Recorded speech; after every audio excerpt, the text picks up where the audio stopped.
ओम शांति। सभी भाई बहनों को आज प्यारे बाबा के मधुर महावाक्य हैं 19/12/24 प्रातः मुरली। ओम शांति। बाप दादा मधुबन। बाबा बोले, मीठे बच्चे, ये पुरुषोत्तम संगम युग ट्रांसफ़र होने का युग है। ये पुरुषोत्तम संगम युग ट्रांसफ़र होने का युग है। अभी तुम्हें कनिष्ठ से उत्तम पुरुष बनना है। प्रश्न है, बाप के साथ साथ किन बच्चों की भी महिमा गाई जाती है? बाप के साथ साथ किन बच्चों की भी महिमा गाई जाती है? उत्तर में बाबा ने बताया है, जो टीचर बन बहुतों को कल्याण करने के निमित्त बनते हैं। जो टीचर बन बहुतों का कल्याण करने के निमित्त बनते हैं, उनकी भी महिमा बाप के साथ साथ गाई जाती है। उनकी महिमा भी बाप के साथ साथ गाई जाती है। करण करावनहार बाबा बच्चों से अनेकों का कल्याण कराते हैं, तो बच्चों की भी महिमा हो जाती है। कहते हैं, बाबा फलाने ने हमारे पर दया की, फलाने ने हमारे पर दया की, जो हम क्या से क्या बन गए, जो हम क्या से क्या बन गए।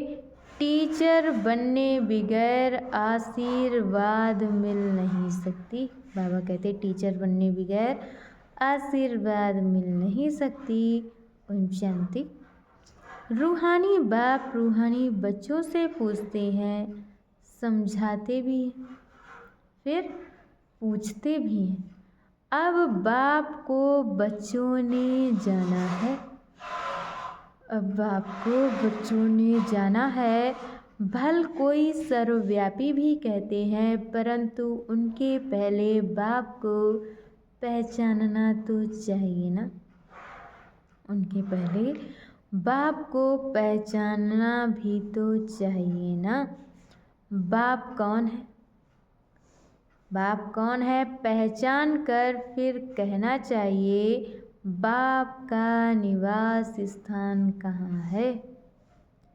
बाप को जानते ही नहीं, उनके निवास स्थान का पता कैसे पड़े? जब बाप को ही नहीं जानते तो बाप के निवास स्थान का पता कैसे पड़े? कह देते, वह तो नाम रूप से न्यारा है।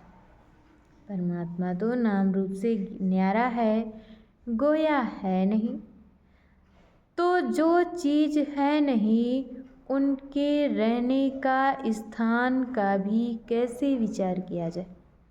जब कोई चीज़ है ही नहीं तो फिर उसके रहने का स्थान का भी कैसे विचार किया जाए? ये अभी तुम बच्चे जानते हो। बाप ने पहले पहले तो अपनी पहचान दी। बाप ने पहले पहले तो अपनी पहचान दी है, फिर रहने का स्थान समझाया जाता है। बाप कहते हैं, मैं तुमको इस रथ द्वारा पहचान देने आया। बाप कहते हैं कि मैं तुम्हें इस रथ के द्वारा पहचान देने आया हूँ। मैं तुम सब का बाप हूँ। मैं तुम सब का बाप हूँ। जिसको परम पिता कहा जाता है, आत्मा को भी कोई नहीं जानते। आत्मा को भी कोई नहीं जानते हैं। बाप का नाम रूप देश काल नहीं है, तो बच्चों को फिर कहाँ से लाए? बाप का नाम रूप देश काल नहीं है, तो बच्चों को फिर कहाँ से लाए? बाप ही नाम रूप से न्यारा है, तो फिर बच्चे कहाँ से आए? तो फिर बच्चे कहाँ से आए? बच्चे हैं तो ज़रूर बाप भी है। बच्चे हैं तो ज़रूर बाप भी है। सिद्ध होता है वह नाम रूप से न्यारा नहीं है। बच्चों का भी नाम रूप है, बच्चों का भी नाम रूप है, भल कितना भी सूक्ष्म। आकाश सूक्ष्म है तो भी नाम तो आकाश है ना। बाबा कहते हैं आकाश सूक्ष्म है तो भी नाम तो है ना आकाश।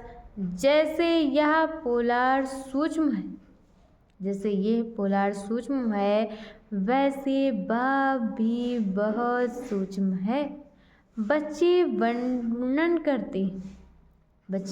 करते हैं वंडरफुल सितारा है जो इनमें प्रवेश करते, वंडरफुल सितारा है जो इनमें प्रवेश करते हैं, जिसको आत्मा कहते हैं। बाप तो रहते ही हैं परम धाम, बाप तो रहते ही हैं परम धाम में। वह रहने का स्थान है, परम धाम रहने का स्थान है। ऊपर नजर जाती है ना, ऊपर नजर जाती है ना, ऊपर अंगुली से इशारा कर याद करते, ऊपर से अंगुली का इशारा कर रहने के स्थान का इशारा कर याद करते हैं। तो जरूर जिसको याद करेंगे वह कोई वस्तु होगी, कोई वस्तु होगी। परम पिता कहते तो है ना, परम पिता तो कहते हैं ना। अच्छा, मीठे मीठे सिकिल दी बच्चों प्रति माता पिता बाप दादा का याद प्यार और गुड मॉर्निंग रूहानी बाप की रूहानी बच्चों को नमस्ते। हम रूहानी बच्चों की तरफ से रूहानी माता पिता बाप दादा को याद प्यार नमस्ते, ओम शांति, गुड मॉर्निंग, शुक्रिया बाबा शुक्रिया। और आज बाबा ने मुरली में धारण करने के लिए मुख्य सार दिया है। पहला पॉइंट, सदा इसी स्मृति में रहना है कि हम आत्मा मेल हैं, हम आत्मा मेल है। हमें बाप से पूरा वर्षा लेना है। मनुष्य से देवता बनने की पढ़ाई पढ़नी और पढ़ानी है। हमें बाप से पूरा वर्षा लेना है और मनुष्य से देवता बनने की पढ़ाई पढ़नी और पढ़ानी है। दूसरे पॉइंट में बाबा ने बताया है, सारी दुनिया में जो भी एक्ट चलती है, सारी दुनिया में जो भी एक्ट चलती है वह सब बना बनाया ड्रामा है। बाबा कहते वह सब बना बनाया ड्रामा है। इसमें पुरुषार्थ और प्रारब्ध दोनों की नूंद है। पुरुषार्थ के बिना प्रारब्ध नहीं मिल सकती, पुरुषार्थ के बिना प्रारब्ध नहीं मिल सकती। इस बात को अच्छी तरह से समझना है। बाबा कहते कि इस बात को अच्छी तरह समझना है। और आज बाबा ने हम बच्चों को वरदान दिया है, कोई भी सेवा सच्चे मन से व लगन से करने वाले सच्चे रूहानी सेवाधारी भव। कोई भी सेवा सच्चे मन से व लगन से करने वाले सच्चे रूहानी सेवाधारी भव। सेवा कोई भी हो लेकिन वह सच्चे मन से लगन से की जाए। बाबा कहते सेवा कोई भी हो लेकिन वह सच्चे मन से लगन से की जाए तो उसकी 100 मार्क्स मिलती हैं। सेवा में चिड़चिड़ापन ना हो। बाबा कहते कि सेवा में चिड़चिड़ापन ना हो। सेवा काम उतारने के लिए ना की जाए कि सर से बोझ उतर जाए, तो बाबा कहते सेवा काम उतरने के लिए ना की जाए। आपकी सेवा है ही बिगड़ी को बनाना, सबको सुख देना, आत्माओं को योग्य और योगी बनाना, आत्माओं को योग्य और योगी बनाना, अपकारियों पर उपकार करना, समय पर हर एक को साथ, समय पर बाबा कहते हर एक को साथ व सहयोग देना, ऐसी सेवा करने वाले ही सच्चे रूहानी सेवाधारी हैं। और आज की मुरली का स्लोगन है, पवित्रता ही ब्राह्मण जीवन की नवीनता है, यही ज्ञान का फाउंडेशन है। पवित्रता ही ब्राह्मण जीवन की नवीनता है, यही ज्ञान का फाउंडेशन। अच्छा, शांति।